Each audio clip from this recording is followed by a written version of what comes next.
Bismillahirrahmanirrahim.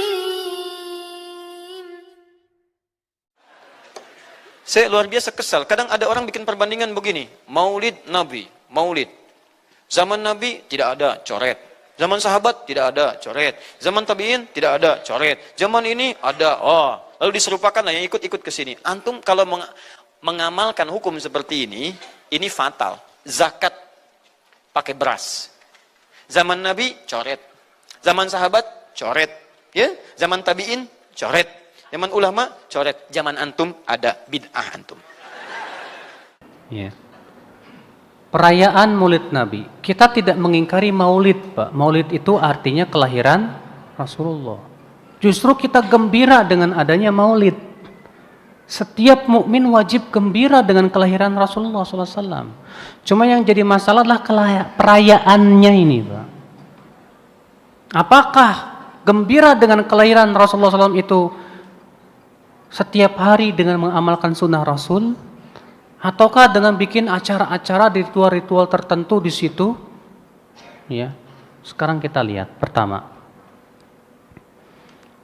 Apa alasan orang yang melakukan perayaan Maulid Nabi? Jawabnya karena cinta kepada Rasulullah SAW. Baik. Para sahabat cinta enggak? Para tabi'in cinta tidak?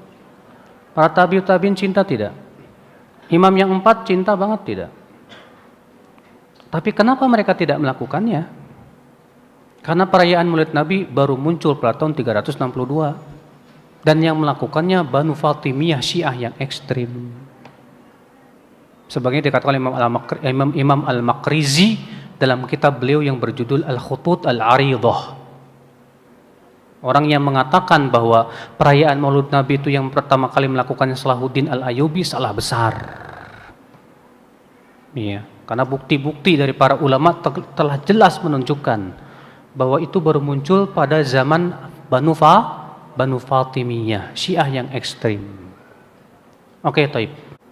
Apakah Nabi SAW menganjurkan umatnya untuk merayakan kelahirannya? Tidak. Apakah para sahabat, para tabi'in tidak lebih tahu tentang kebaikan masalah itu? Tidak. Apakah para tabi'in, para imam yang 4, Imam Syafi'i, Imam Ahmad, Imam Malik, Imam Abu Hanifah juga tidak faham masalah itu? Pak, ini permasalahan nih, Pak.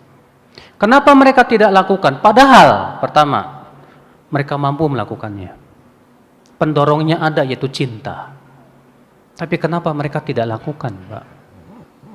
Adapun riwayat-riwayat yang disebutkan, siapa yang mengagungkan maulidku, maka ia dapat syafaatku. Itu hadisnya palsu, Pak. Riwayat-riwayat semua itu palsu. Maka dari itulah, Pak, kalau saya memandang bahwa perayaan seperti ini, ya, termasuk bab khilafiyah, bukan ijtihadiyah. Saya memandangnya begitu. Khilafiyah, betul khilafiyahnya. Tapi ijtihadiyahnya, saya tidak memandang itu termasuk ijtihad yang diperbolehkan. Kenapa? Karena sama sekali ternyata sahabat, tabi'in, tabi'in, imam yang 4 pun tidak merayakannya sama sekali. Padahal mereka lebih semangat kepada kebaikan. Mereka lebih mencintai Rasulullah SAW. Taib, gimana kalau kita rayakan setiap hari? Dengan cara mengkaji sunnah-sunnah Rasul, menghidupkan dalam kehidupan sehari-hari. Apa itu tidak bisa disebut merayakan juga?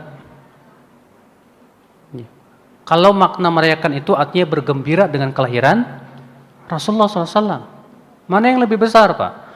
Merayakan dengan cara kita gembira mengkaji sunnah-sunnah Rasul dan menghidupkan dalam kehidupan sehari-hari. Kita gembira melaksanakan perintah Rasul, gembira meninggalkan larangan Rasul, atau cuma setahun sekali, setelah itu hilang lagi.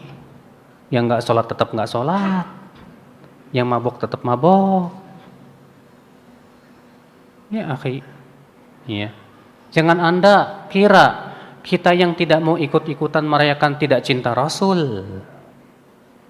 Cinta itu bukan hanya sebatas di lisan, tapi cinta itu akan terlihat dalam praktek dan amalan.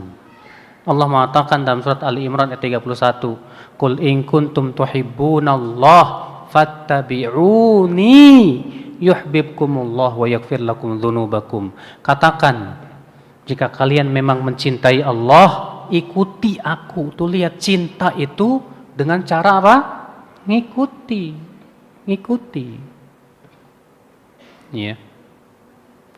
Dan kemarin Pak, sudah kita bahas secara tuntas masalah bid'ah. Apakah sesuatu yang Rasulullah tidak lakukan itu bid'ah? Itu ada perinciannya. Ternyata tidak setiap yang Rasulullah tidak lakukan itu disebut apa? Bid'ah, ada perincian-perincian.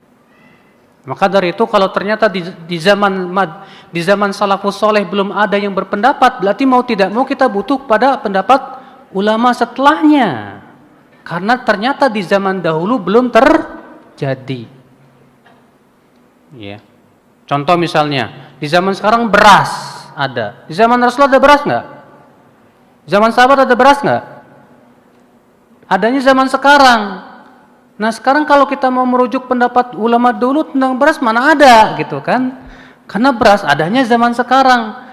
Wah, berarti mau tidak mau melihat pendapat ulama. Oh, ini dikiaskan dengan gandum ada di zaman Rasul SAW. Paham gak tidak Pak? Iya.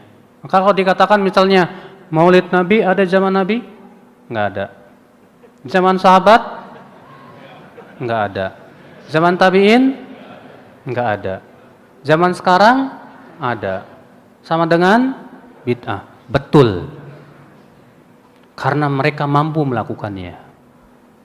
Kalau beras, karena mereka tidak mampu melakukannya dan tidak ada di zaman mereka. Paham tidak Pak? Bedakan dua masalah ini loh Pak. Menyamakan dua masalah ini sesuatu ya, menyamakan dua permasalahan yang tidak sama.